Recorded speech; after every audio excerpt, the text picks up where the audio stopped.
옛날 옛날 아주 먼 옛날에 호랑이가 담배를 피우고 산신령이 구름을 타고 내려와 쉬어가던 깊은 산골 마을이 있었습니다.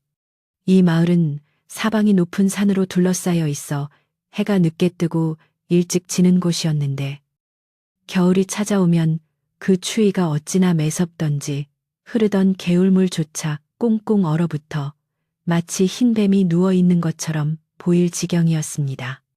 산짐승들도 먹이를 찾아 마을 근처까지 어슬렁거리고 밤이면 문풍지가 찢어질 듯 우는 바람 소리에 아이들은 이불을 머리끝까지 뒤집어 쓰고 잠을 청해야 했던 그런 시절의 이야기입니다. 눈이 한 번 내리기 시작하면 어른 허리춤까지 쌓이는 것은 예사였고 마을 사람들은 겨우내 갯감을 아껴가며 봄이 오기만을 기다리곤 했습니다. 이 척박하고 외진 산골 마을에는 연화라고 불리는 한 여인이 살고 있었는데 그녀의 신부는 마을 어귀에 있는 작은 주막에서 허드렛 일을 돕거나 가끔 노래를 부르는 천한 기생이었습니다. 비록 가진 것 하나 없고 남들이 하대하는 신분이었지만 연화의 마음만은 그 어떤 양반집 교수보다도 곱고 따뜻했습니다. 그녀는 화려한 비단 옷이나 값비싼 장신구에는 통 관심이 없었고 오로지 춥고 배고픈 이웃이나 길가에 버려진 동물들을 돌보는 일에만 정성을 쏟았습니다. 마을 사람들은 연화가 지나가면 손가락질을 하거나 무시하기 일쑤였지만 그녀는 언제나 맑은 미소를 잃지 않고 묵묵히 자신의 일을 하며 하루하루를 살아갔습니다. 연화가 머무는 방은 주막 뒷마당 구석에 있는 낡은 행랑채였는데 벽 틈으로 황소바람이 들이닥쳐 한겨울에는 물그릇을 방 안에 두어도 살얼음이 얼 정도였습니다. 하지만 그녀는 불평 한마디 없이 새벽같이 일어나 마당을 쓸고 주막에 식재료를 다듬으며 부지런히 움직였습니다. 주막 주인은 그런 연화가 기특하기도 하고 때로는 안쓰럽기도 하여 남은 밥이나 누룽지를 챙겨주곤 했는데 연화는 그것마저도 아껴두었다가 자신보다 더 어려운 이들을 위해 내어놓곤 했습니다. 그녀의 손은 찬물에 빨래를 하고 거친 일을 하느라 트고 갈라져 성한 곳이 없었지만 그 손이 닿는 곳마다 온기가 피어나는 듯 했습니다. 어느 해 유난히도 눈보라가 심하게 몰아치던 날이었는데 하늘에서는 구멍이라도 뚫린 듯 주먹만한 한방눈이 쉴 새 없이 쏟아져 내렸습니다. 마을 길은 온통 하얗게 뒤덮여 어디가 길이고 어디가 도랑인지 분간조차 할 수 없을 지경이었고 사람들은 문을 걸어 잠그고 밖으로 나올 엄두조차 내지 못했습니다. 그러나 연화는 주막 심부름으로 장터에 나가야만 했는데 얇은 소못 하나에 의지한 채 눈길을 헤치며 걷는 그녀의 뒷모습은 금방이라도 눈 속에 파묻힐 것처럼 위태로워 보였습니다. 차가운 바람이 그녀의 볼을 사정없이 때렸지만 연화는 옷깃을 여미며 종종 걸음으로 장터를 향해 나아갔습니다. 장터에 도착하니 평소라면 시끌벅적했을 곳이 추위 때문에 한산하기 그지없었고 몇몇 상인들만이 모닥불 주위에 옹기종기 모여 언손을 녹이고 있었습니다.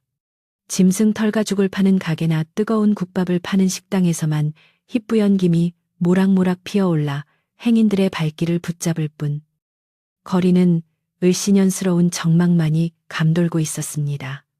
연화는 주막 주인이 시킨 물건들을 꼼꼼하게 산 뒤 품속 깊이 넣어두었던 엽전 몇 덩을 꺼내어 만지작거렸습니다. 며칠 동안 밥을 제대로 먹지 못해 허기가 졌던 차라 따뜻한 찐빵 하나라도 사 먹을까 하여 아껴둔 돈이었습니다. 김이 모락모락 나는 찐빵 가게 앞을 서성이던 연화는 마침내 결심한 듯 가게 주인에게 엽전을 건네고 주먹만 한 찐빵 2개를 샀습니다. 갓 쪄낸 찐빵에서는 구수한 냄새와 함께 따뜻한 온기가 전해져와 얼어붙은 연화의 손을 녹여주는 듯 했습니다. 그녀는 찐빵을 소중하게 품에 안고 발길을 돌리려는데 장터 한 구석 거적대기 밑에서 웅크리고 있는 거뭇한 형체가 눈에 들어왔습니다. 눈이 수북하게 쌓인 거적 아래로 삐져나온 것은 사람의 발이었는데 신발도 신지 않은 맨발은 동상에 걸려 시퍼렇게 변해 있었고 가늘게 떨리고 있었습니다. 사람들은 그 앞을 지나가면서도 더럽다며 코를 막거나 재수 없다고 침을 뱉으며 피해갈 뿐 누구 하나 거적을 들춰보거나 말을 거는 이가 없었습니다. 어떤 상인은 가게 앞에 거지가 얼어 죽으면 장사에 방해가 된다며 빗자루로 거적을 툭툭 치며 저리 가라고 소리를 지르기도 했습니다. 하지만 거적 속의 사람은 대답할 기운조차 없는지 미동도 하지 않았고 그저 얕은 숨소리만이 하얀 입김이 되어 공중으로 흩어질 뿐이었습니다. 연화는 차마 그 모습을 보고 그냥 지나칠 수가 없어 품에 안고 있던 따뜻한 찐빵을 꼭 쥐고 그쪽으로 다가갔습니다. 가까이 다가가 보니 상황은 멀리서 보던 것보다 훨씬 심각했는데 덮고 있는 거적은 구멍이 숭숭 뚫려 찬 바람을 전혀 막아주지 못했고 거지의 옷은 다해져서 살갗이 그대로 드러나 있었습니다. 얼굴은 폐국물에 절어 형체를 알아보기 힘들었지만 푹 꺼진 눈과 앙상하게 드러난 광대뼈가 그가 얼마나 오랫동안 굶주렸는지를 말해주고 있었습니다. 연화는 주저앉아 거지의 어깨를 조심스럽게 흔들며 어르신, 정신 좀 차려보세요. 여기서 주무시면 얼어 죽습니다. 라고 말을 건넸습니다. 그녀의 목소리는 떨리고 있었지만 그 안에는 진심 어린 걱정이 담겨 있었습니다. 거지는 연화의 목소리에 아주 힘겹게 눈꺼풀을 들어 올렸는데 그 눈동자는 초점을 잃고 흐릿했습니다. 그는 무엇인가 말을 하려는 듯 입술을 달싹거렸지만 목소리는 나오지 않았고 그저 쉰 소리만이 바람 소리에 섞여 들려올 뿐이었습니다. 연화는 더 이상 망설일 시간이 없다고 생각하고 자신이 먹으려고 샀던 찐빵 중 하나를 꺼내어 반으로 쪼갠 뒤 거지의 입가에 가져다 대었습니다.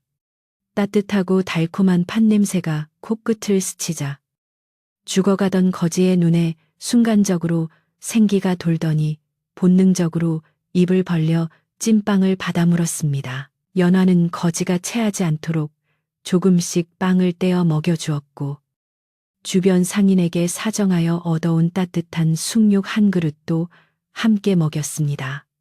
차가운 눈바닥에 무릎을 꿇고 앉아 더러운 거지에게 음식을 먹여주는 천한 기생의 모습에 지나가던 사람들은 혀를 차며 수군거렸습니다. 제 코가 석자인 주제에 누굴 돕겠다고 저러다 병이라도 옮으면 어쩌려고 하는 비아냥거림이 들려왔지만 연화는 개의치 않고 오직 눈앞의 생명을 살리는 데에만 집중했습니다.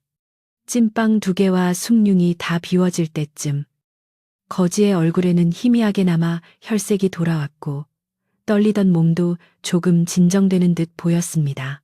한동안 거친 숨을 몰아쉬던 거지는 이제야 정신이 좀 드는지 자신을 돌봐준 여인을 빤히 쳐다보았습니다. 그의 눈빛은 아까와는 달리 맑고 깊어서 마치 세상의 모든 이치를 꿰뚫어 보는 듯한 기이한 느낌마저 주었습니다.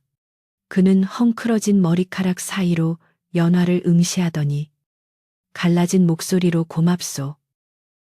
내 이 은혜는 잊지 않으리다. 라고 짧게 말했습니다. 그리고는 품속 깊은 곳에서 꼬깃꼬깃하게 접힌 낡아서 누렇게 변색된 종이 한 장을 꺼내어 연화의 손에 쥐어주었습니다. 연화가 당황하여 이게 무엇입니까? 라고 묻기도 전에 거지는 믿을 수 없을 만큼 재빠른 동작으로 자리에서 일어나더니 인파 속으로 사라져 버렸습니다. 연화는 멍하니 서서 거지가 사라진 방향을 바라보다가 손에 쥐어진 종이를 내려다 보았습니다. 그것은 얼핏 보기에는 아이들이 장난으로 그린 낙서 같기도 하고 오래된 산수화의 일부분 같기도 한할 수 없는 그림이었습니다. 종이는 기름을 먹인 듯 매끄러우면서도 질겼고 군데군데 붉은색 먹으로 알 수 없는 기호들이 표시되어 있어 묘한 분위기를 풍겼습니다. 주변 사람들은 그깟 거지가 준 종이 쪼가리가 뭐 대수겠냐며 비웃고 지나갔지만 연하는 왠지 모를 전율이 등줄기를 타고 흐르는 것을 느꼈습니다. 그녀는 그 종이를 소중하게 접어 가슴속 깊이 품고 다시 눈보라가 몰아치는 길을 뚫고 주막으로 돌아왔습니다. 그날 밤 일을 모두 마친 연하는 자신의 좁은 방으로 돌아와 호롱불 아래서 낮에 받은 종이를 다시 펼쳐보았습니다.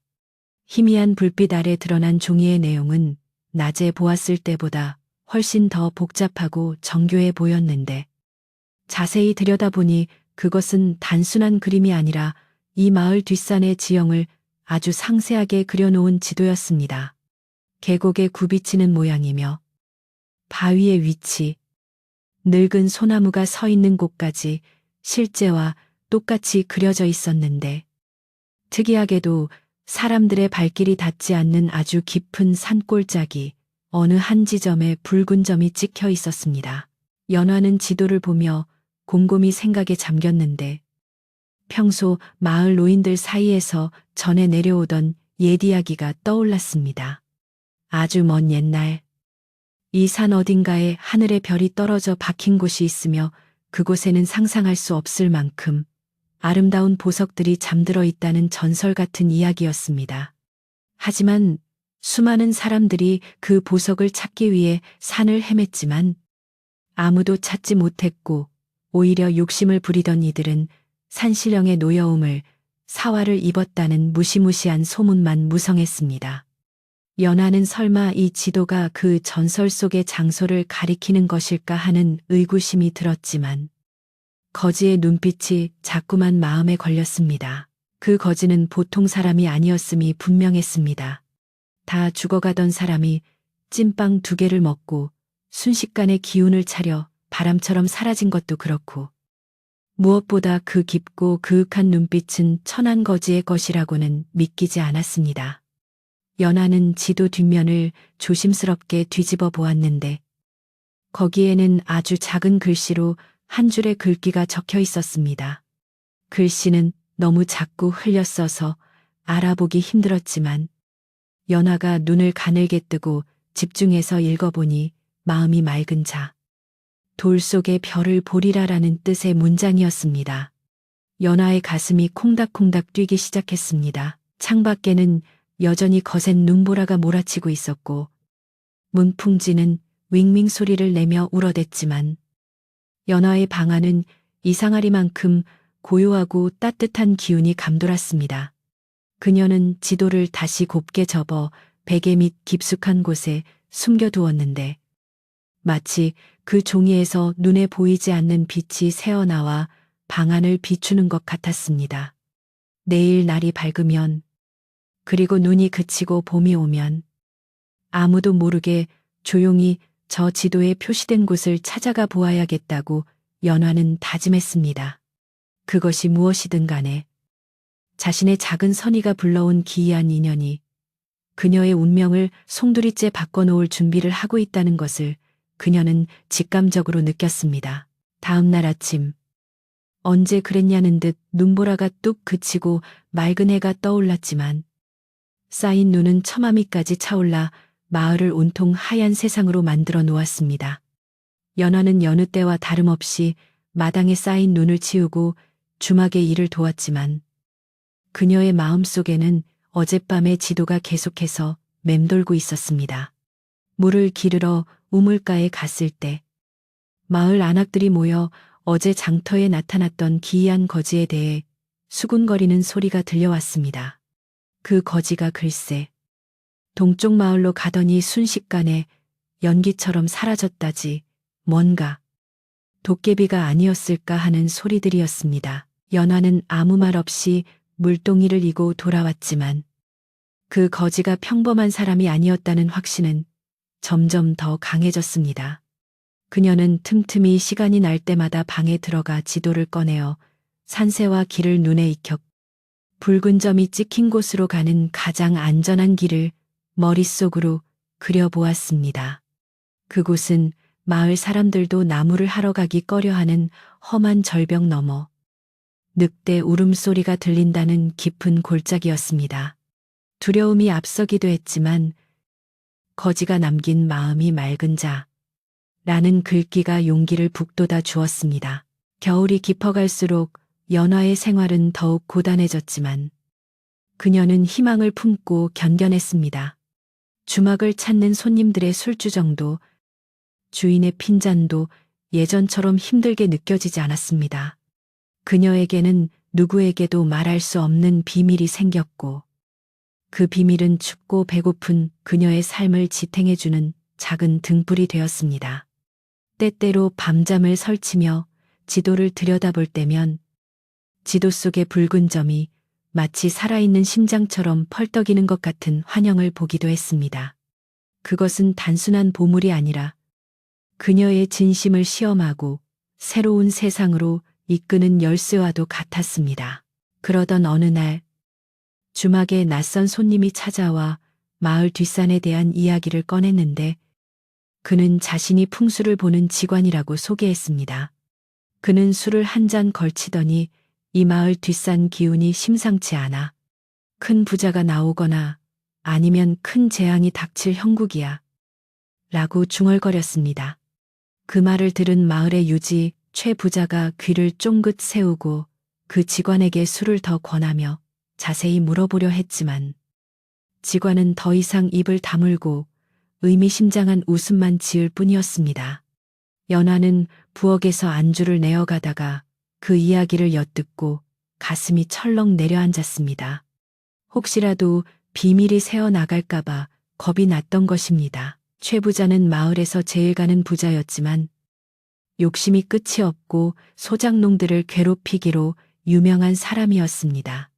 그는 자신의 곳간을 채우기 위해서라면 물불을 가리지 않았고 마을의 좋은 땅과 집은 모두 그의 손아귀에 있었습니다. 연화는 최 부자가 혹시라도 산에 관심을 갖게 될까봐 노심초사하며 더욱 조심스럽게 행동했습니다. 지도 이야기는 물론이고 거지를 만났던 일조차 아무에게도 발설하지 않았습니다. 오직 밤하늘의 달림만이 그녀의 비밀을 알고 있는 유일한 친구였습니다. 겨울바람이 조금씩 잦아들고 처마 끝 고드름이 녹아 물방울이 되어 떨어질 무렵 연화는 드디어 산에 오를 채비를 하기 시작했습니다. 낡은 호미와 작은 망태기 그리고 비상시를 대비한 주먹밥 하나가 그녀의 전 재산이자 장비였습니다.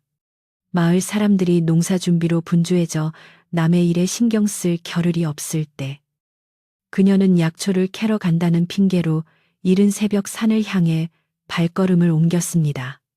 아직 잔설이 남아있는 산길은 미끄럽고 위험했지만 연화의 발걸음은 그 어느 때보다 가볍고 힘찼습니다. 산 입구에 들어서자 차가운 공기 속에 섞인 흙냄새와 나무 향기가 코끝을 자극했습니다. 연화는 지도를 머릿속에 떠올리며 사람들이 다니는 큰 길을 피해 덤불이 우거진 샛길로 접어들었습니다. 가시덤불에 옷이 긁히고 나뭇가지에 얼굴이 스쳐 생채기가 났지만 그녀는 멈추지 않았습니다. 지도에 표시된 그곳, 붉은 점이 찍힌 그 신비로운 장소가 점점 가까워지고 있었습니다. 과연 그곳에는 무엇이 기다리고 있을까요? 연화의 심장은 기대와 두려움으로 세차게 요동쳤습니다. 산허리를 감아도는 짙은 안개를 헤치고 연화가 발걸음을 옮길 때마다 겨울잠에서 깨어난 대지는 축축한 숨결을 내뿜으며 그녀를 맞이했습니다. 지도에 그려진 길은 사람이 다니는 번듯한 길이 아니라 산짐승이나 다닐 법한 좁고 비탈진 토끼길이었기에 연화의 숨은 금세 턱끝까지 차올랐습니다. 발밑에서는 지난 겨울 동안 얼었다. 녹기를 반복한 흙이 질척거리며 신발을 잡아끌었고 곳곳에 숨겨진 날카로운 돌부리들은 그녀의 인내심을 시험하듯 발을 찔러댔습니다. 하지만 연화는 품속에 단단히 갈무리한 지도와 그 속에 담긴 거지의 눈빛을 떠올리며 흐르는 땀을 소매 끝으로 훔쳐내고 다시금 힘을 내어 한 발 한 발 위로 내디뎠습니다. 산새들이 지저귀는 소리가 마치 그녀를 응원하는 노래처럼 들려왔고, 나뭇가지 사이로 비치는 햇살은 그녀가 가야 할 길을 비추는 희망의 빗줄기 같았습니다. 한참을 올라가 지도에 표시된 거북이 모양의 바위가 있는 곳에 다다르자 연하는 잠시 멈춰서서 거친 숨을 골랐습니다. 지도는 놀라울 정도로 정확해서 바위 옆에 서 있는 굽은 소나무의 가지 모양까지도 그림과 똑같아 연하는 감탄을 금치 못했습니다. 여기서부터는 길이 아예 끊겨 있어 덩굴을 헤치고 나아가야 했는데, 가시나무가 앞을 가로막아 옷이 찢기고 팔뚝에 붉은 생채기가 났지만 그녀는 아픔조차 느끼지 못하는 듯 했습니다. 오직 지도 끝에 표시된 붉은 점, 그 신비로운 약속의 땅에 닿겠다는 일념 하나로 두려움을 떨쳐내고 숲의 깊은 곳으로 몸을 던졌습니다. 그렇게 반나절을 헤매다 보니 거대한 절벽 아래 사람의 눈에 잘 띄지 않는 곳에 덩굴로 가려진 작은 동굴 입구가 나타났습니다. 연하는 떨리는 손으로 덩굴을 걷어내고 조심스럽게 안으로 들어섰는데, 동굴 안은 서늘한 냉기와 함께 알 수 없는 신비로운 기운이 감돌고 있었습니다. 어둠에 눈이 익숙해질 때쯤 동굴 천장 틈으로 들어온 한 줄기 햇빛이 동굴 벽면을 비추자 연하는 자신의 눈을 의심하지 않을 수 없었습니다. 그곳에는 흙이나 바위 대신 마치 밤하늘의 별들을 그대로 박아놓은 듯한 영롱한 보석 원석들이 벽면 가득히 박혀 형형색색의 빛을 뿜어내고 있었기 때문입니다. 그것은 단순한 금이나 은이 아니었고, 투명하고 맑은 비추와 자수정, 그리고 이름 모를 보석들이 바위 틈새마다 굵은 줄기를 이루며 뻗어있는 진귀한 광경이었습니다. 연하는 너무나 놀랍고 경이로워서 다리에 힘이 풀려 그 자리에 주저앉고 말았는데, 거지가 준 지도가 진짜 보물 지도가 맞았다는 사실에 가슴이 벅차올랐습니다. 하지만 그녀는 곧 마음을 가다듬고 산신령님께 감사의 절을 올린 뒤 욕심부리지 않고 손에 쥐어지는 작은 원석 몇 개만을 조심스럽게 떼어냈습니다. 이 정도만 있어도 당장 굶주림을 면하고 남을 도울 수 있을 것이라 생각했기에 그녀는 더 이상의 욕심을 부리지 않고 다시 덩굴로 입구를 가린 뒤 서둘러 산을 내려왔습니다. 마을로 돌아온 연하는 며칠 뒤 아무도 모르게 읍내 장터로 나가 캐온 원석 중 가장 작은 것 하나를 팔았습니다. 보석상은 그 원석의 빛깔과 투명함에 놀라며 꽤 많은 돈을 쳐주었고, 연하는 난생 처음으로 큰 돈을 손에 쥐게 되었습니다. 그녀는 그 돈으로 가장 먼저 낡아서 바람이 새던 방문을 고치고 따뜻한 솜이 든 이불을 한 채 장만했습니다. 그리고 남은 돈으로는 쌀과 고기를 사서 밤늦게 몰래 마을의 독거노인이나 형편이 어려운 이웃집 문 앞에 두고 오는 일을 시작했습니다. 자신을 드러내지 않고 베푸는 선행은 그녀에게 보석을 얻은 것보다 더 큰 기쁨과 보람을 가져다 주었습니다. 시간이 흐르면서 연하의 삶에는 조금씩 윤기가 흐르기 시작했는데, 굶주림에 시달리던 얼굴에는 혈색이 돌고 헐벗었던 옷차림도 깨끗하고 단정해졌습니다. 비록 비단 옷을 입거나 호의호식하는 것은 아니었지만 그녀에게서 풍기는 여유롭고 맑은 기운은 숨길 수 없는 변화였습니다. 주막에 한문일을 하면서도 힘든 기색 없이 늘 미소를 띠는 연하를 보며 마을 사람들은 연하가 요즘 좋은 일이 있나 봐. 얼굴이 꽃처럼 피어났네. 하며 덕담을 건네기도 했습니다. 하지만 좁은 시골 마을에서 남의 변화는 금세 눈에 띄기 마련이고, 이는 곧 사람들의 입방아에 오르는 소재가 되었습니다. 마을에는 최부자라고 불리는 욕심 많은 유지 하나가 살고 있었는데, 그는 마을의 논밭 절반 이상을 소유하고도 만족하지 못해 늘 소작인들을 쥐어짜는 인물이었습니다. 최 부자는 자신의 곳간에 쌀이 쌓여가는 것만이 유일한 낙이었고, 남이 잘 되는 꼴은 죽어도 못 보는 고약한 신보를 가지고 있었습니다.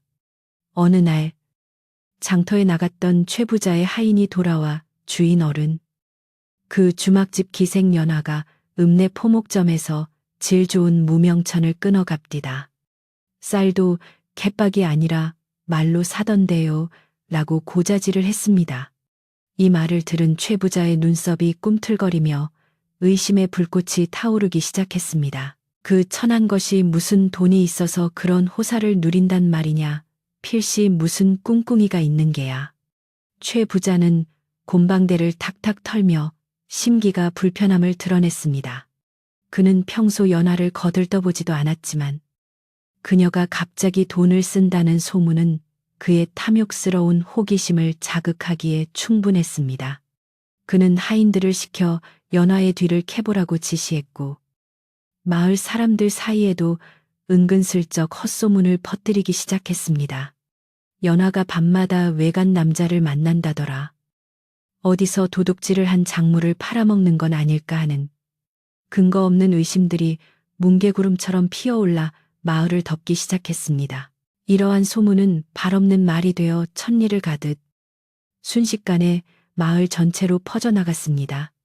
우물가에 모인 아낙네들은 물을 기르면서도 연화 이야기를 속닥거렸고 사랑방에 모인 남정네들도 술잔을 기울이며 그녀의 갑작스러운 변화에 대해 쑥덕공론을 벌였습니다. 처음에는 연화가 베푼 쌀을 받고 고마워하던 이들조차 혹시 훔친 물건으로 산 거라면 나중에 탈이 나지 않을까 하며 불안해하기 시작했습니다. 사람들의 시선은 점차 따가워졌고 연화가 지나갈 때면 수군거림이 뚝 그쳤다가 그녀가 멀어지면 다시 와글거리는 일이 잦아졌습니다. 연화는 이런 분위기를 감지했지만 보석 광산의 비밀을 말할 수는 없어 그저 묵묵히 견딜 뿐이었습니다. 그러던 어느 날 저녁, 주막의 부엌에서 일을 하던 연화에게 주막의 터줏대감인 할멈이 조용히 다가왔습니다. 할멈은 젊은 시절부터 이 주막에서 일하며 산전수전을 다 겪은 노인으로 평소 말이 없고 무뚝뚝하지만 속정이 깊어 연화를 딸처럼 여기던 분이었습니다. 할멈은 주위를 두리번거리며 아무도 없는 것을 확인하고는 연화의 소매를 끌어당겨 구석진 곳으로 데려갔습니다. 그리고는 걱정스런 눈빛으로 연화를 바라보며 나지막하고 엄한 목소리로 입을 열었습니다. 아가, 요즘 내 뒤를 밟는 눈들이 심상치 않다. 최 부자 내 하인들이 네가 버린 쓰레기까지 뒤지고 다닌다는구나. 할멈의 말에 연화의 가슴이 철렁 내려앉았습니다. 그녀는 애써 태연한 척하며 제가 무슨 잘못을 했다고 그러겠어요. 할멈, 그저 헛소문일 거예요. 라고 둘러댔지만 떨리는 목소리까지 감출 수는 없었습니다. 할멈은 쭈글쭈글한 손으로 연화의 손을 꼭 잡으며 마치 세상의 이치를 일러주듯 천천히 그리고 힘주어 말했습니다. 바람이 거셀수록 나무는 뿌리를 깊게 박아야 하는 법이다.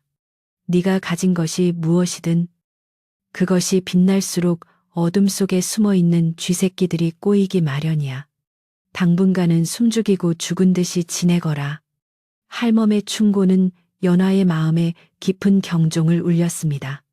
그녀는 자신이 너무 안일하게 생각했음을 깨달았습니다.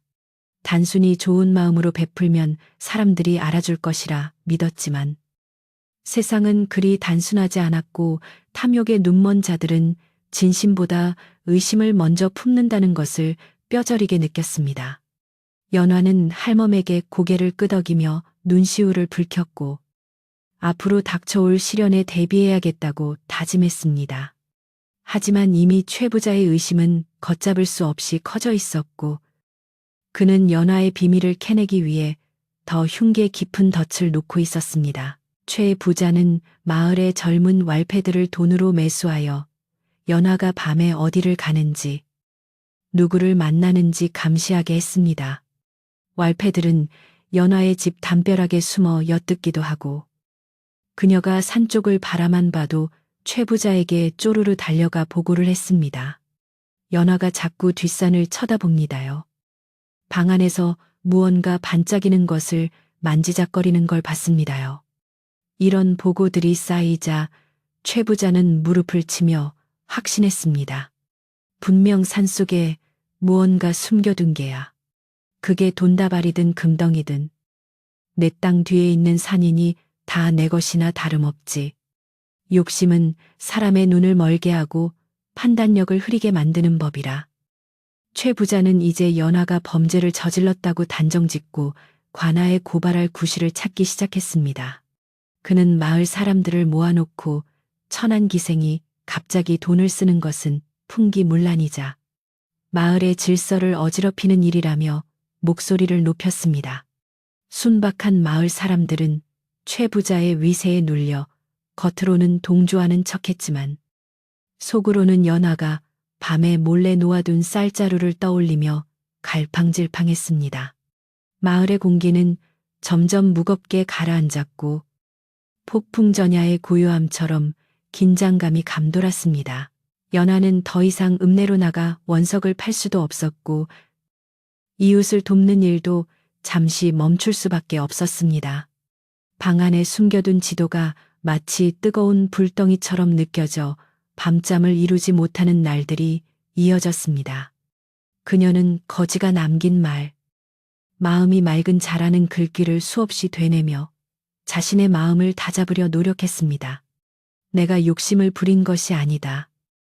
나는 그저 나누고 싶었을 뿐이다. 라고 스스로에게 말했지만 두려움은 쉽게 가시지 않았습니다.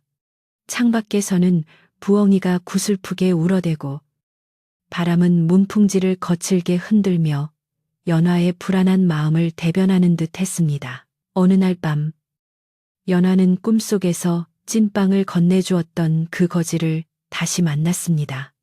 꿈속의 거지는 깨끗한 도포를 입고 인자한 미소를 지으며 연화에게 손짓을 했습니다. 그가 가리키는 곳을 보니 흙탕물이 흐르던 개울이 맑게 개어 물고기들이 뛰어노는 평화로운 풍경이 펼쳐져 있었습니다. 꿈에서 깬 연화는 식은땀을 흘리며 일어났지만 이상하게도 마음 한구석에는 알 수 없는 용기가 샘솟았습니다. 이것이 단순한 시련이 아니라 자신이 감당해야 할 운명의 무게임을, 그리고 이 고비를 넘겨야만 진정한 빛을 볼 수 있음을 깨닫게 된 것입니다. 한편 최 부자는 왈패들에게서 결정적인 정보를 입수했습니다. 연화가 새벽녘에 산 입구까지 갔다가 되돌아오는 것을 보았습니다. 분명 산속 어딘가에 작물을 숨겨둔 게 확실합니다. 이 말을 들은 최 부자는 회심의 미소를 지으며 내일 날이 밝는 대로 관아의 포졸들을 불러 연화를 추궁하고 산을 샅샅이 뒤지기로 결심했습니다. 그는 자신의 권력과 재력을 이용해 연화를 몰아붙이면 꼼짝없이 숨겨둔 보물을 토해낼 것이라 믿어 의심치 않았습니다. 마을에는 불길한 먹구름이 몰려오고 있었고 연화의 작은 오두막은 거대한 파도 앞에 놓인 촛불처럼 위태로워 보였습니다. 날이 밝아오자 마을 어귀에는 낯선 발자국 소리와 함께 관아의 포졸들이 들이닥쳤습니다. 붉은색 옷을 입은 포졸들이 창을 들고 주막 앞을 에워싸자 마을 사람들은 겁에 질려 집 밖으로 나오지도 못하고 문틈으로 상황을 지켜보았습니다. 최 부자는 뒷짐을 지고 거만하게 서서 여봐라. 당장 저 방에 있는 연화를 끌어내어라. 마을의 풍기를 물랑케 하고 의심스러운 재물을 축적한 죄를 물어야겠다라고 호통을 쳤습니다. 포졸들이 연화의 방문을 거칠게 열어젖히자 연화는 담담한 표정으로 그들 앞에 모습을 드러냈습니다. 그녀의 눈빛은 흔들림이 없었지만 손끝은 가늘게 떨리고 있었습니다. 이 소란을 듣고 주막 할멈이 뛰어나와 포졸들을 막아서려 했지만 건장한 사내들의 힘을 당해낼 수는 없었습니다.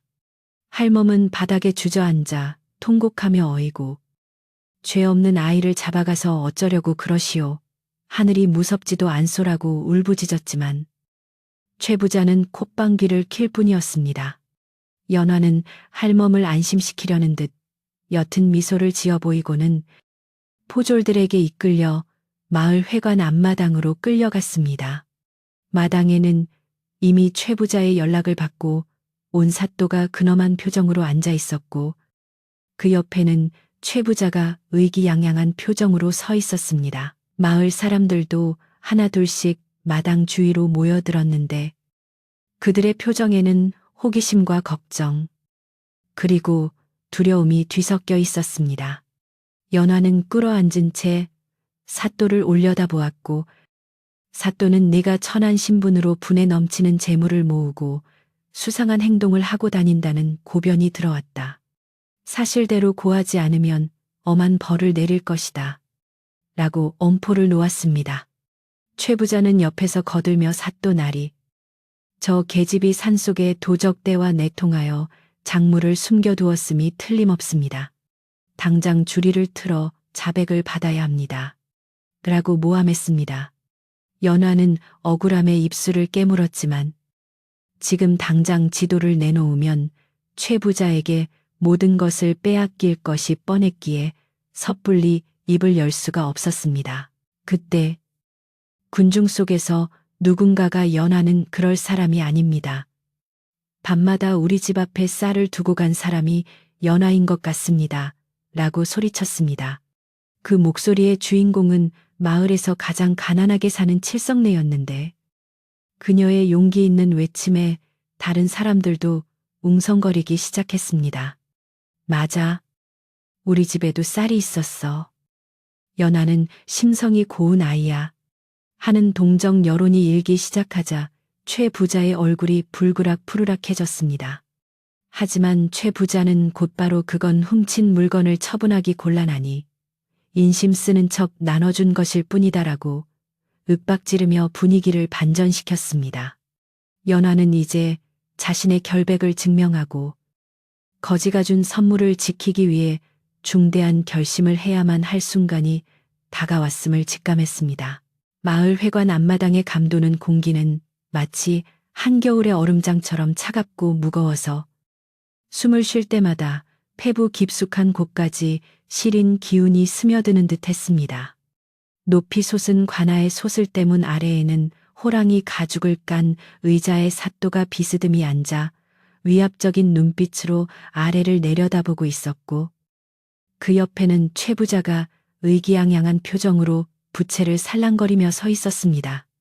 붉은 옷을 입은 포졸들은 창을 X자로 교차하여 삼엄한 경비를 서고 있었기에 구경 나온 마을 사람들은 감히 큰 소리로 숨도 쉬지 못하고 마른 침만 꿀꺽 삼킬 뿐이었습니다. 하늘에는 먹구름이 잔뜩 끼어 금방이라도 비가 쏟아질 듯 찌푸린 날씨였는데 이는 마치 억울한 누명을 쓴 연화의 심정을 대변하는 것 같아 보는 이들의 마음을 더욱 안타깝게 만들었습니다. 사또는 굵은 수염을 매만지며 연화를 향해 호통을 쳤는데 그 목소리가 어찌나 크고 우렁찬지 마당에 있던 늙은 감나무의 까치들조차 놀라 푸드덕거리며 날아갈 지경이었습니다. 네 인연 천한 기생의 몸으로 주제넘게 재물을 탐하고 출처를 알 수 없는 물건들로 마을 사람들을 현혹시켰다지 네 죄를 네가 알렸다. 사또의 말은 이미 연화를 죄인으로 단정짓고 있었으며 어떠한 변명도 듣지 않겠다는 오만함이 가득 차 있었습니다. 연화는 차가운 땅바닥에 무릎을 꿇고 앉아 있었지만 허리를 꼿꼿이 세우고 고개를 숙이지 않은 채 사또의 눈을 똑바로 응시했습니다. 그녀의 눈동자는 두려움보다는 결연한 의지로 반짝이고 있었는데 이는 죄를 지은 자의 눈빛이 결코 아니었습니다. 최 부자는 사또의 호통이 끝나기가 무섭게 앞으로 나서며 미리 매수해둔 거짓 증인들을 불러들였습니다. 사또나리, 여기 이자들이 바로 연화가 밤중에 수상한 보따리를 들고 산을 오르내리는 것을 본 목격자들입니다. 최 부자의 손짓에 험상궂게 생긴 장정 2명이 쭈뼛거리며 앞으로 나왔는데 그들은 눈을 이리저리 굴리며 불안한 기색을 감추지 못했습니다. 장정 중 하나가 더듬거리며 입을 열었습니다. 그렇습니다요. 저희가 밤에 짐을 나르다가 보았는데 저 여자가 읍내 큰 상단 마차에서 떨어진 물건을 슬쩍 해서 치마폭에 감추는 것을 똑똑히 보았습니다요. 그들의 증언은 앞뒤가 맞지 않고 조잡하기 짝이 없었지만 사또는 고개를 끄덕이며 마치 대단한 증거라도 잡은 양 흡족해 했습니다. 마을 사람들 사이에서는 웅성거림이 일었는데 연화가 그럴 리가 없어. 저놈들은 옆마을 왈패들이잖아. 하는 소리가 들려왔습니다. 하지만 포졸들이 창으로 바닥을 쿵쿵 찍으며 위협하자 사람들은 다시 입을 다물 수밖에 없었습니다. 칠성내 안악이 울먹이며 앞으로 뛰쳐나오려 했으나 남편이 황급히 그녀의 옷자락을 잡아당겨 말리는 바람에 주저앉고 말았습니다. 정의가 사라지고 힘의 논리만이 지배하는 이 마당에서 연화는 철저하게 고립된 섬과 같았습니다. 연화는 거짓 증언을 들으며 기가 막히고 코가 막힐 노릇이었지만 지금 흥분해서 소리를 지르거나 울며 불며 매달리는 것은 아무런 도움이 되지 않는다는 것을 잘 알고 있었습니다. 그녀는 심호흡을 한번 크게 하고 차분한 목소리로 입을 열었습니다. 사또 나리, 저는 결코 남의 물건에 손을 댄 적이 없습니다. 저들이 말하는 시각에 저는 주막 부엌에서 콩을 삶고 있었으며 이는 주막 식구들이 모두 증언해 줄 수 있습니다. 연화의 논리적 연한 반박에 사또는 잠시 말문이 막힌 듯 멈칫했지만 곧바로 책상을 탁 치며 소리를 질렀습니다. 닥쳐라. 감히 관아의 마당에서 거짓을 고하느냐. 내 방에서 나온 비단 이불과 쌀자루들은 대체 어디서 난 것이냐. 이때 최 부자가 교활한 미소를 지으며 사또에게 귓속말을 속삭였는데 사또의 눈이 번뜩이며 탐욕스럽게 변하는 것이 보였습니다. 최 부자는 다시 마을 사람들을 향해 큰 소리로 외쳤습니다. 여러분이 모르시는 게 있습니다. 인연이 단순히 훔친 물건을 파는 것이 아니라 우리 마을 뒷산, 내 조상 대대로 내려오는 신성한 땅을 파헤쳐서 무언가를 빼돌리고 있다는 것입니다.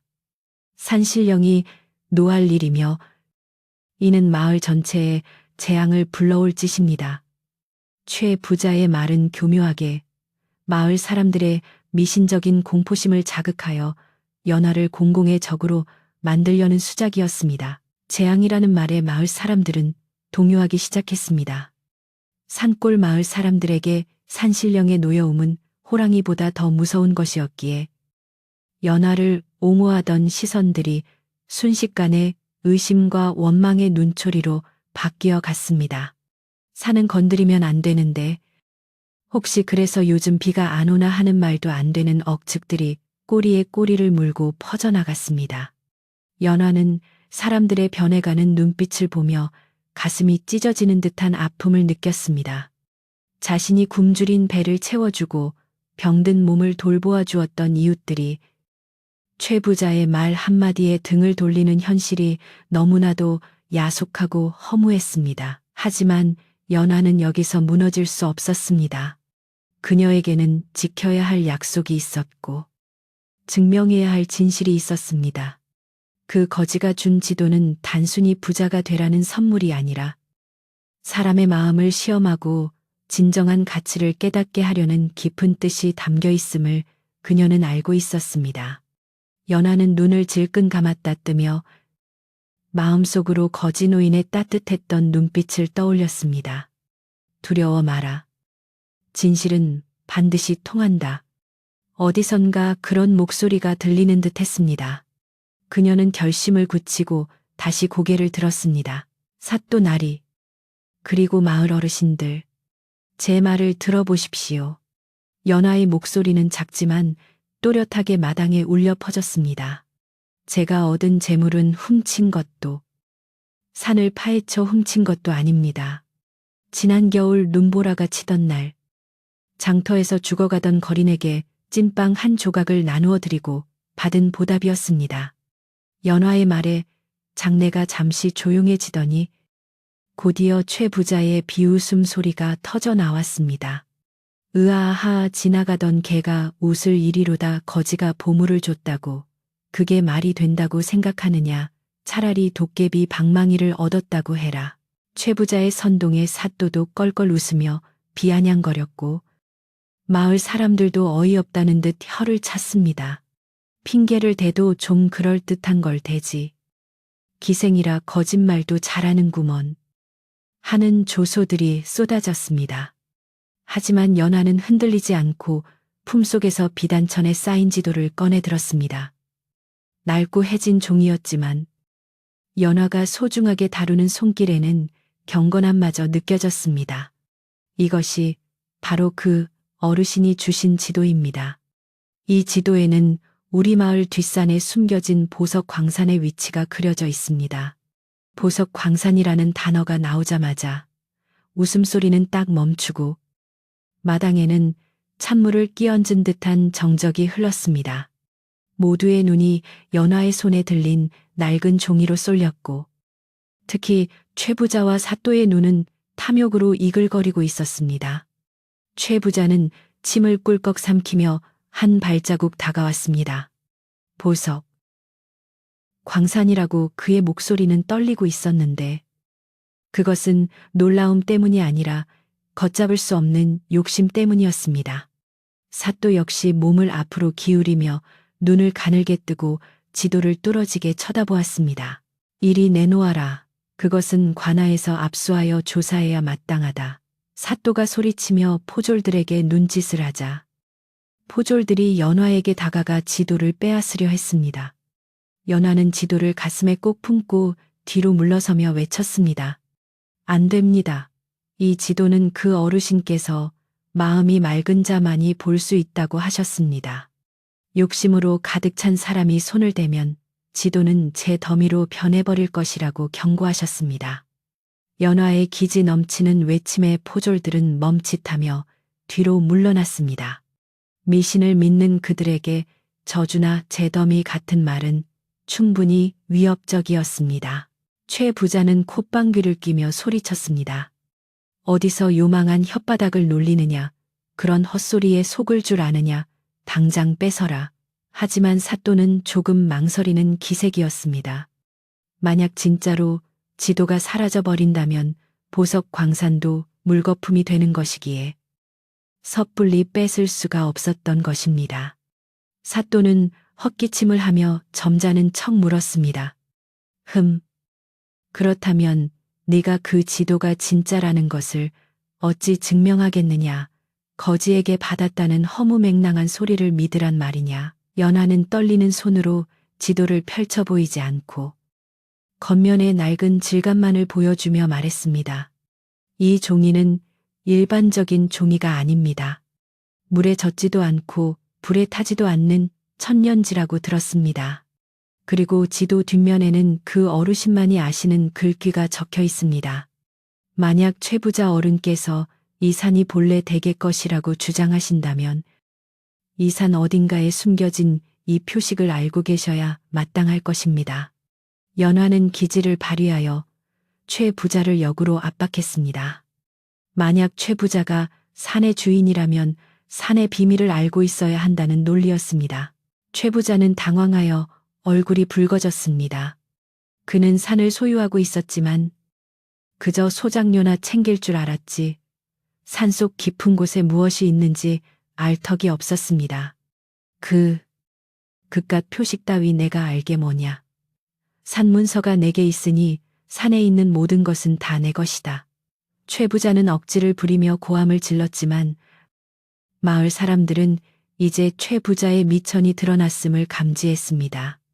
연화의 당당한 태도와 최 부자의 허둥지둥하는 모습이 극명하게 대비되면서 사람들의 마음속에 다시금 혹시 연화의 말이 사실이 아닐까 하는 의구심이 싹트기 시작했습니다.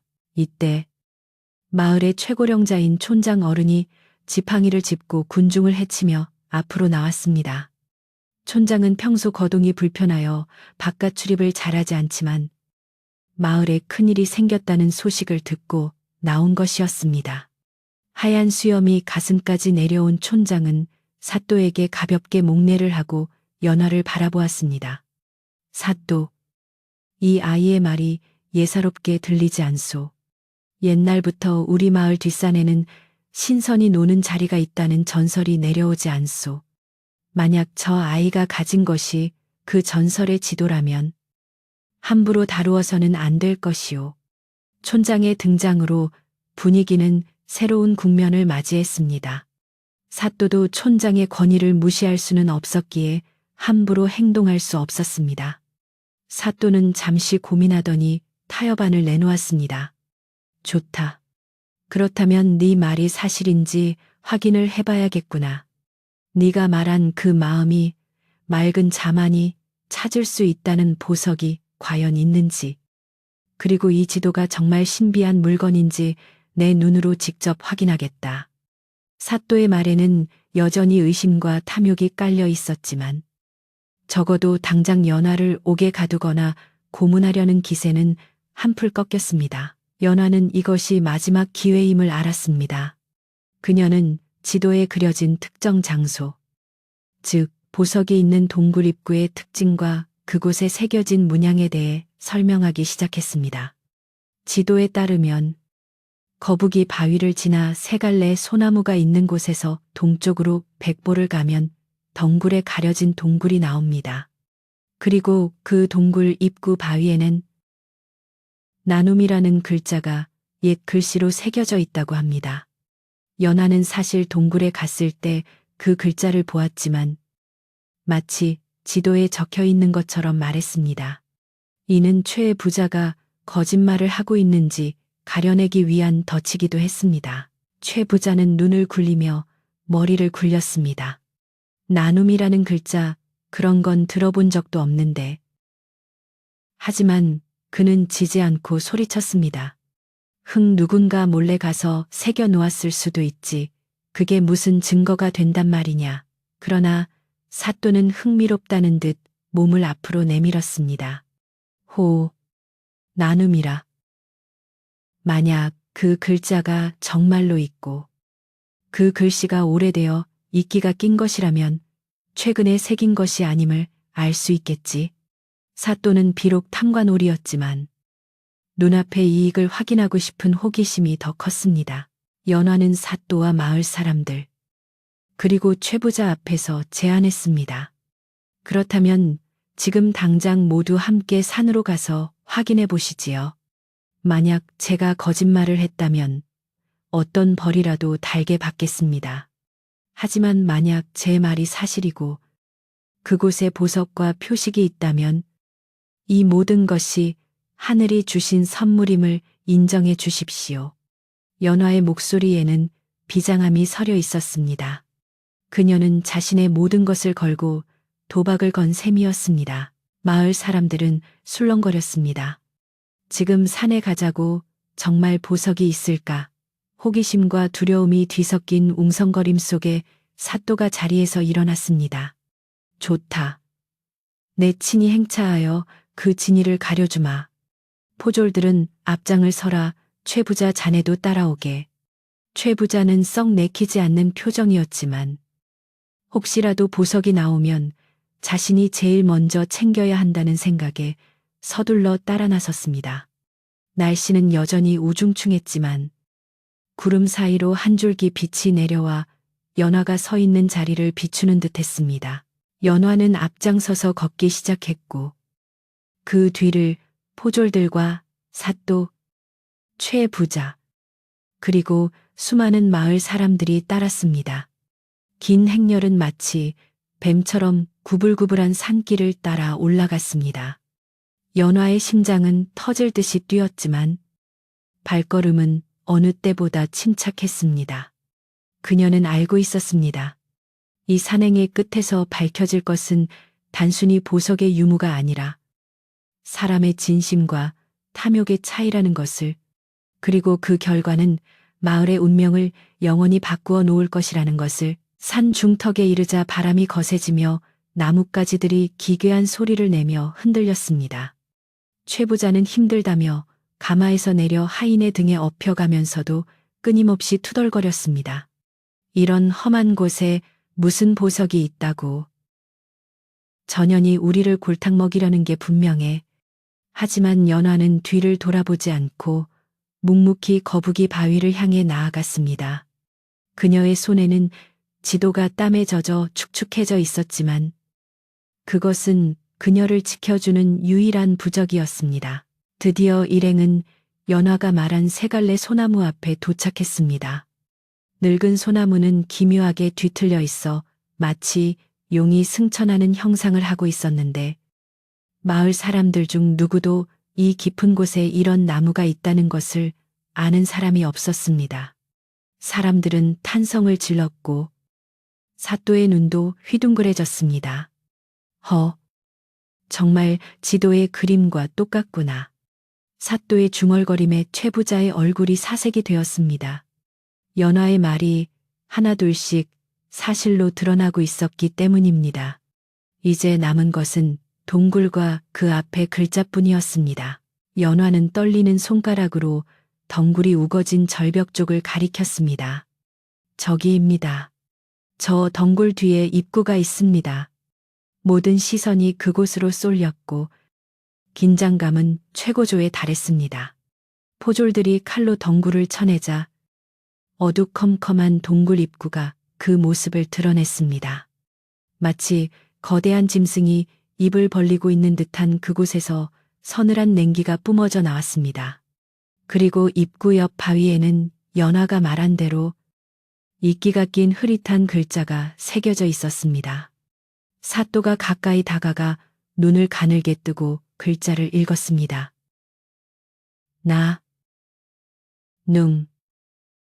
사또의 입에서 흘러나온 그 단어는 산골짜기에 메아리쳐 울렸습니다. 마을 사람들은 숨을 죽였고 최 부자는 다리에 힘이 풀려 주저앉고 말았습니다. 연화는 그제야 긴 숨을 토해내며 눈을 감았습니다. 진실의 문이 열리는 순간이었습니다. 하지만 이것은 끝이 아니라 더 큰 시련과 시험의 시작에 불과했습니다. 과연 그 동굴 안의 보석들은 탐욕스러운 자들의 눈앞에서 어떤 빛을 발할까요? 그리고 연화는 이 위기를 기회로 바꾸어 진정한 주인이 될 수 있을까요? 바람이 다시 한번 거세게 불어와 숲을 뒤흔들었습니다. 동굴 입구에 빽빽하게 얽혀있던 덩굴이 걷히고 어둠 속에 잠겨있던 내부가 드러나자 사또가 데려온 포졸들이 횃불을 높이 치켜들고 조심스럽게 안으로 발을 들여놓았습니다. 횃불의 붉은 불빛이 동굴 안쪽 깊숙한 곳까지 비추자 그곳에 모인 모든 사람들은 일제히 아하고 탄성을 내지르며 입을 다물지 못했습니다. 거칠고 투박한 바위 벽면 곳곳에는 마치 밤하늘의 은하수를 그대로 옮겨놓은 듯 크고 작은 보석 원석들이 형형색색의 찬란한 빛을 뿜어내고 있었기 때문입니다. 붉은 루비는 타오르는 불꽃처럼 이글거렸고 푸른 사파이어는 깊은 바다를 품은 듯 영롱했으며 투명한 다이아몬드는 횃불의 빛을 받아 수천 갈래의 무지개 빛으로 흩어지고 있었습니다. 그 광경은 인간 세상의 것이라고는 믿기지 않을 만큼 황홀하고 신비로워서 사람들은 마치 꿈속을 거니는 듯 몽롱한 기분에 사로잡혔습니다. 가장 먼저 정신을 차린 것은 역시나 탐욕에 눈이 먼 최부자였는데 그는 보석의 영롱한 빛을 보자마자 체면이고 뭐고 다 팽개치고 동굴 안으로 허겁지겁 뛰어들었습니다. 이게 다 내 것이다. 내 땅에서 나온 것이니 모조리 내 것이야. 최 부자는 광기에 사로잡힌 사람처럼 소리를 지르며 벽에 박힌 주먹만한 푸른 보석을 향해 손을 뻗었습니다. 그의 눈은 탐욕으로 벌겋게 충혈되어 있었고 입가에는 침이 흐르는 줄도 모르고 해벌쭉 웃고 있었습니다. 사또 역시 그 모습을 보고 가만히 있을 위인이 아니었기에 네, 이놈 관아의 허락도 없이 감히 손을 대단히 하고 호통을 치며 뒤따라 들어갔지만 그 역시 눈앞의 보물의 마음을 빼앗겨 포졸들에게 어서 보석을 캐내라는 눈짓을 보내고 있었습니다. 최 부자의 떨리는 손이 벽에 박힌 아름다운 푸른 보석에 닿는 바로 그 순간 동굴 안에서 기이한 일이 벌어졌습니다. 최 부자가 힘을 주어 보석을 떼어내자마자 그 영롱하던 푸른 빛이 순식간에 탁해지더니 파삭하는 소리와 함께 보석이 검은 잿덩어리로 변해버린 것입니다. 최 부자는 손 안에서 부서져 내리는 검은 가루를 멍하니 바라보며 아니, 이게 무슨 조화란 말이냐, 내 보석이 하고 비명을 질렀습니다. 그는 믿을 수 없다는 듯 옆에 있는 붉은 보석을 다시 움켜쥐었지만 그 역시 손에 닿자마자 매캐한 연기를 피우며 시커먼 숫덩이로 변해버렸습니다. 탐욕스러운 손길이 닿는 족족 아름다운 보석들은 추악한 먼지로 변해 바닥에 흩날릴 뿐이었습니다. 이를 지켜보던 사또와 포졸들은 소스라치게 놀라 뒷걸음질을 쳤고 동굴 밖에서 구경하던 마을 사람들은 공포에 질려 웅성거리기 시작했습니다. 저주다. 산신령님의 저주가 내린 게야. 누군가가 외치는 소리에 동굴 안은 순식간에 아수라장이 되었습니다. 사또는 자신의 눈앞에서 벌어지는 기이한 현상에 당황하여 칼을 빼들고 허공을 휘두르며 이게 무슨 요술이냐. 연화. 내년이 요망한 술수를 부린 것이냐 하고 고래고래 고함을 질렀습니다. 하지만 사또의 목소리에는 이미 두려움이 가득 배어 있었고 감히 보석에 손을 댈 엄두조차 내지 못하고 식은땀만 줄줄 흘리고 있었습니다. 동굴 안은 잿가루가 날려 숨쉬기조차 힘들 지경이었고 매캐한 냄새가 진동했습니다. 그 혼란스러운 와중에도 연화는 미동도 하지 않고 조용히 그 광경을 지켜보고 있었는데 그녀의 표정은 슬프면서도 단호했습니다. 연화는 천천히 앞으로 걸어 나와 최 부자와 사또 앞을 가로막고 섰습니다. 멈추십시오. 제가 말씀드리지 않았습니까? 이 보석은 욕심으로 가득 찬 자가 손을 대면 잿더미로 변해버린다고 말입니다. 연화의 목소리는 차분했지만 동굴 안을 쩌렁쩌렁 울릴 만큼 힘이 있었습니다. 바닥에 주저앉아 숯 검댕이가 묻은 손을 부들부들 떨고 있는 최 부자는 연화를 올려다보며 이를 갈았지만 더 이상 보석에 손을 댈 용기는 남아있지 않았습니다. 그는 자신의 탐욕이 눈앞의 보물을 잿더미로 만들었다는 사실을 인정하기 싫어 억울함에 가슴을 쳤습니다. 연화는 조심스럽게 몸을 숙여 바닥에 떨어진 잿가루를 안타까운 눈빛으로 바라보다가 아직 아무도 손대지 않은 벽면의 작은 보석을 향해 손을 뻗었습니다. 마을 사람들은 모두 숨을 죽이고 연화의 손끝을 주시했습니다. 과연 그녀가 만지면 어떻게 될 것인가? 연화의 거칠지만 따뜻한 손이 투명한 수정에 닿는 순간 놀랍게도 그 수정은 재로 변하지 않고 오히려 더욱 맑고 투명한 빛을 뿜어내며 동굴 안을 환하게 비추기 시작했습니다. 연화가 조심스럽게 수정을 떼어내 손바닥 위에 올려놓자 수정은 마치 살아있는 생명체처럼 따스한 온기를 내뿜으며 영롱하게 반짝였습니다. 오, 세상에 저것 좀 봐. 마을 사람들 사이에서 감탄사가 터져 나왔습니다. 최 부자가 만졌을 때는 시커먼 재가 되었던 것이 연화의 손에서는 찬란한 보석으로 남아있는 이 기적 같은 광경은 그 어떤 말보다 강력한 증거였습니다.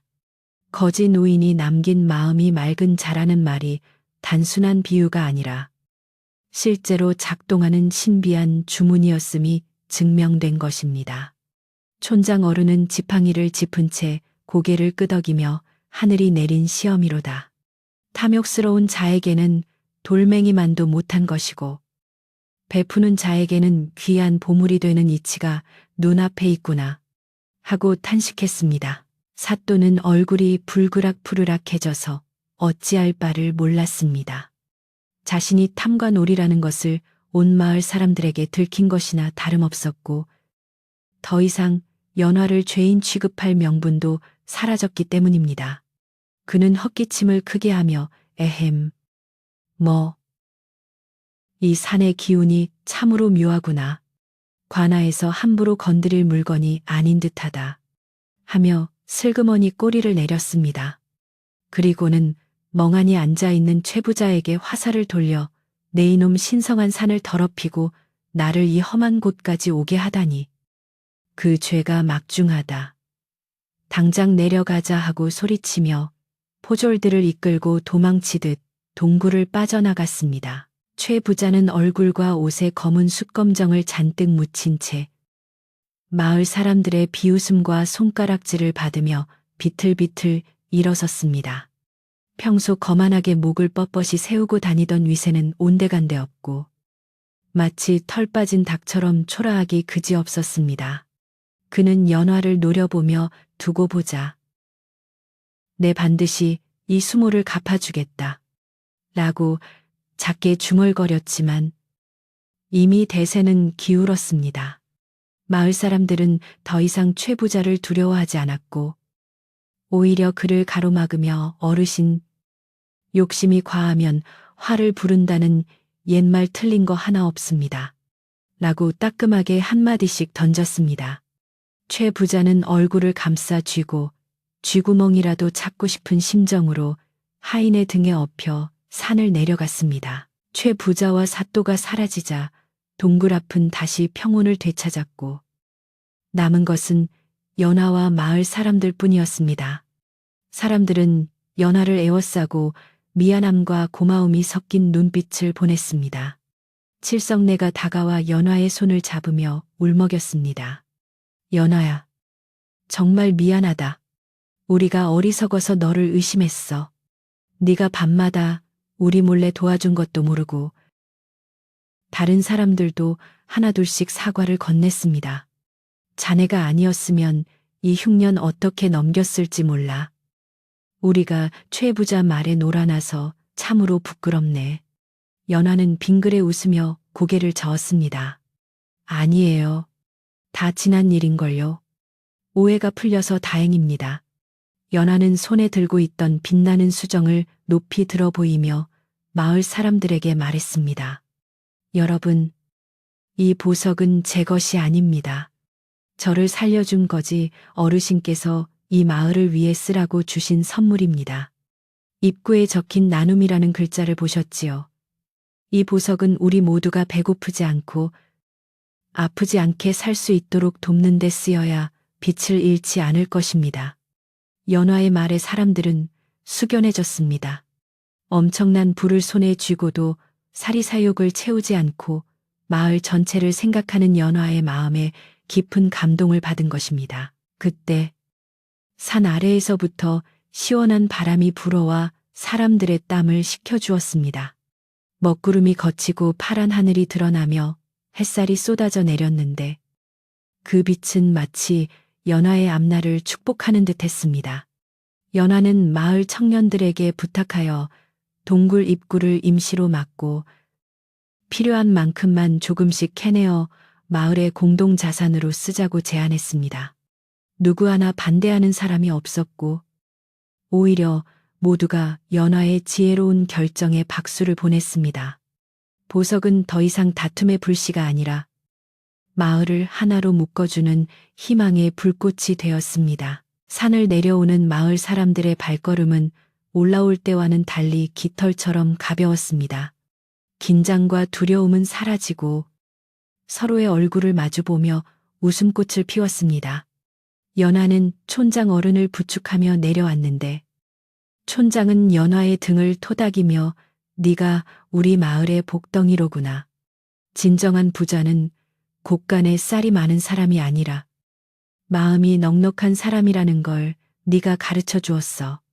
라고 칭찬했습니다. 연화의 얼굴은 칭찬에 부끄러워 발그레해졌지만 그 어느 때보다 행복해 보였습니다. 마을에 도착하니 어느덧 해가 뉘엿뉘엿 넘어가고 있었고 저녁 지을 연기가 집집마다 모락모락 피어오르고 있었습니다.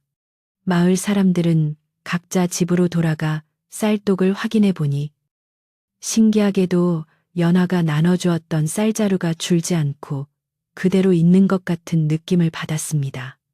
그것은 실제로 쌀이 늘어난 것이 아니라 마음에 여유가 생기자 가진 것에 감사할 줄 알게 되었기 때문일 것입니다.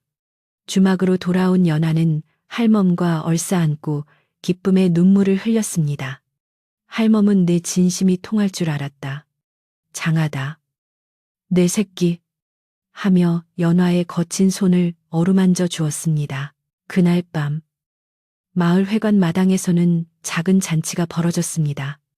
연화가 미리 준비해 두었던 음식과 술을 내오고 마을 사람들도 집에서 떡과 과일을 조금씩 가져와 한자리에 모였습니다. 거창하고 화려한 잔치는 아니었지만 그 어떤 잔치보다 웃음소리가 크고 따뜻했습니다. 사람들은 모닥불을 피워놓고 둘러앉아 오늘의 일을 무용담처럼 이야기하며 밤이 깊도록 즐거워했습니다. 최 부자의 집만이 불이 꺼진 채 적막강산이었지만 아무도 그를 부러워하지 않았습니다. 오히려 모두가 함께 나누어 먹는 주먹밥 하나가 최 부자의 진수성찬보다 훨씬 맛있게 느껴졌습니다. 연하는 사람들 틈에 섞여 조용히 미소 짓고 있었는데 문득 밤하늘을 올려다보니 유난히 밝은 별 하나가 반짝이고 있었습니다. 마치 그거지 노인이 하늘에서 지켜보고 있는 것만 같아 연하는 마음속으로 깊은 감사의 인사를 올렸습니다. 어르신, 약속을 지켰습니다. 이 보석의 빛이 꺼지지 않도록 제 마음의 빛도 잃지 않겠습니다. 바람에 실려온 풀벌레 소리가 연화의 다짐에 화답하듯 찌르르 울려 퍼졌습니다. 이제 마을에는 새로운 질서가 생겨났습니다. 힘세고 돈 많은 사람이 주인이 아니라 덕을 베풀고 나눌 줄 아는 사람이 존경받는 세상이 된 것입니다. 연하는 더 이상 천한 기생이 아니었습니다. 그녀는 마을의 정신적인 지주이자 모두가 믿고 따르는 든든한 버팀목이 되었습니다. 아이들은 연하를 보면 달려와 품에 안겼고 어른들은 그녀에게 허리 굽혀 인사를 했습니다. 이 모든 변화는 빵 한 조각의 나눔에서 시작되었지만 그것을 완성한 것은 연하의 변치 않는 맑은 마음이었습니다.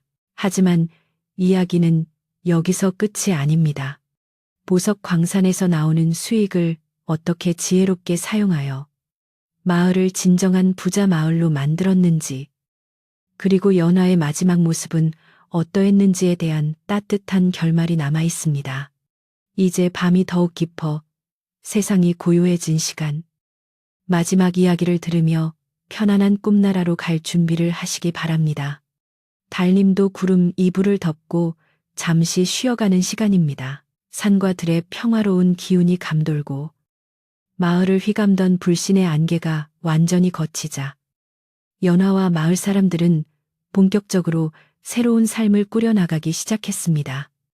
연하는 가장 먼저 보석 광산에서 나오는 수익을 관리할 마을 대동계를 만들었는데 이는 마을 사람들 모두가 주인인 공동의 금고와도 같은 것이었습니다.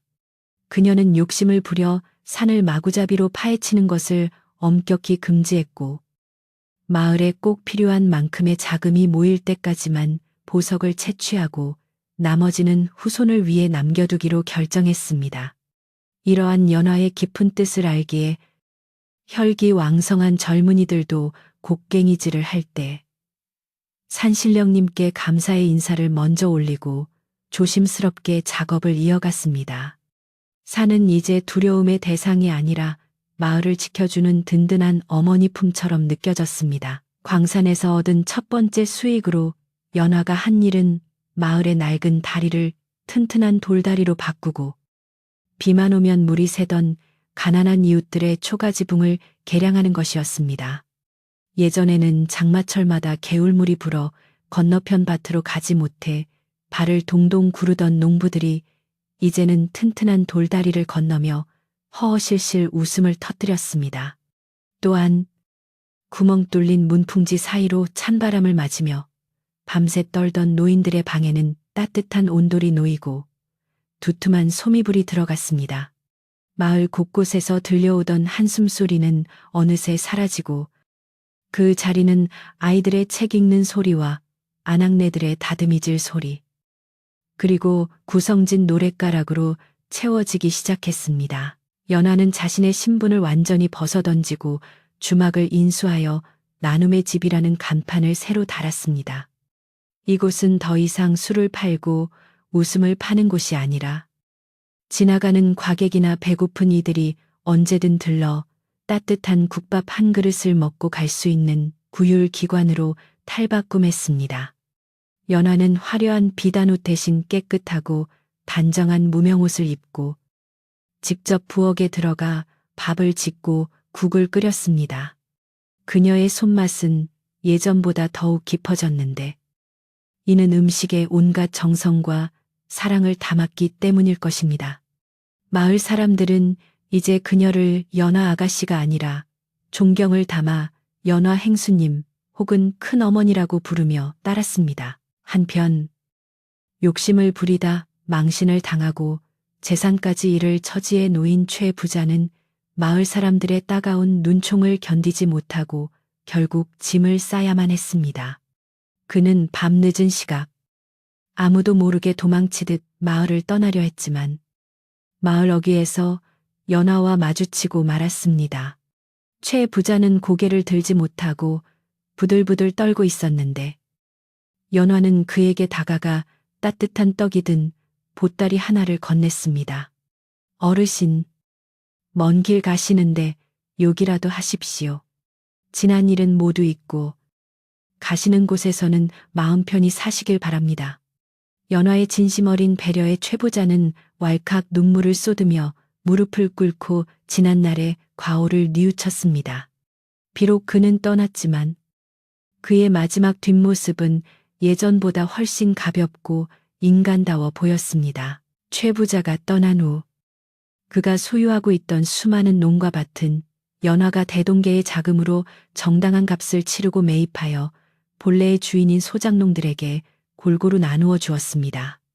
평생 남의 땅을 빌려 농사를 짓고 쌀 한 톨 제대로 가져가지 못했던 농부들이 자신의 이름이 적힌 땅 문서를 받아들고 감격의 눈물을 흘리는 광경은 마을의 큰 경사였습니다. 사람들은 덩실덩실 춤을 추며 이제야 살맛이 난다.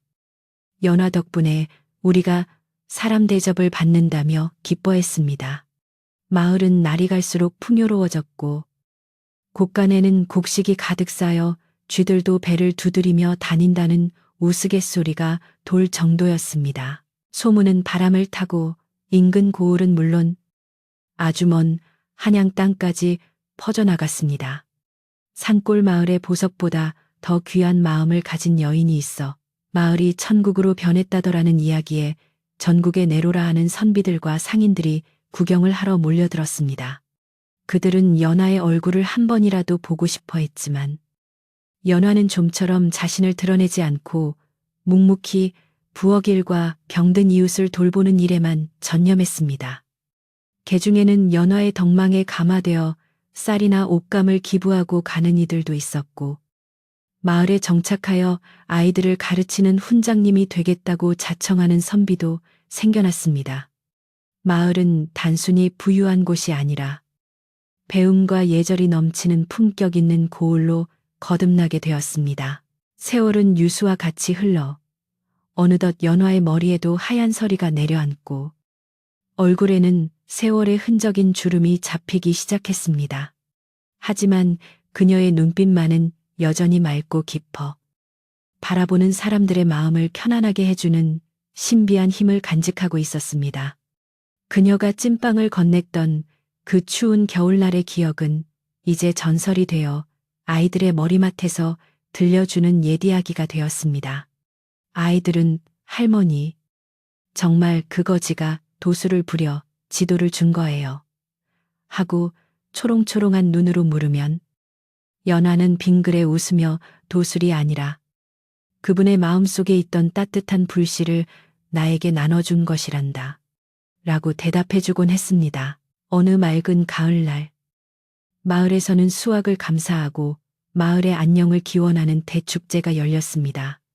황금빛으로 물든 들판을 배경으로 마을 회관 마당에는 멍석이 깔리고 갓 지은 캡쌀밥과 온갖 나물, 고기 반찬이 상다리가 휘어질 정도로 차려졌습니다. 동네 남녀노소가 모두 모여 음식을 나누어 먹으며 이야기꽃을 피웠는데 그 풍경은 마치 신선들이 사는 무릉도원이 지상에 펼쳐진 듯 평화롭고 아름다웠습니다. 악공들이 연주하는 피리 소리와 장구 소리에 맞춰 사람들은 어깨춤을 추었고 웃음소리가 산을 넘어 하늘 높이 울려 퍼졌습니다. 연화는 마을 사람들이 가장 상석으로 모신 자리에 앉아 이 흐뭇한 광경을 바라보고 있었습니다. 그녀의 곁에는 이제는 청년이 된 예전에 젖동냥을 하던 아이들이 든든하게 서서 시중을 들고 있었습니다. 연화는 문득 자신의 손을 내려다 보았습니다. 거칠고 주름진 손이었지만 이 손으로 수많은 생명을 살리고 마을을 일으켜 세웠다는 생각에 가슴이 벅차올랐습니다. 그때 축제 인파 속에서 낡은 도포를 입고 지팡이를 짚은한 노승이 연화를 향해 정중하게 합장을 하는 모습이 보였습니다. 연화가 놀라 자세히 보니 그 눈빛은 수십 년 전 눈보라 속에서 만났던 그 거지 어른의 눈빛과 똑 닮아 있었습니다. 노승은 바람처럼 나타났다가 연화와 눈이 마주치자 고개를 깊이 숙여 인사를 하고는 인파 속으로 호련히 사라졌습니다. 연화는 급히 자리에서 일어나 그를 쫓아가려 했지만 노승의 모습은 온데간데 없고 그 자리에는 붉게 물든 단풍잎 하나만이 떨어져 있었습니다.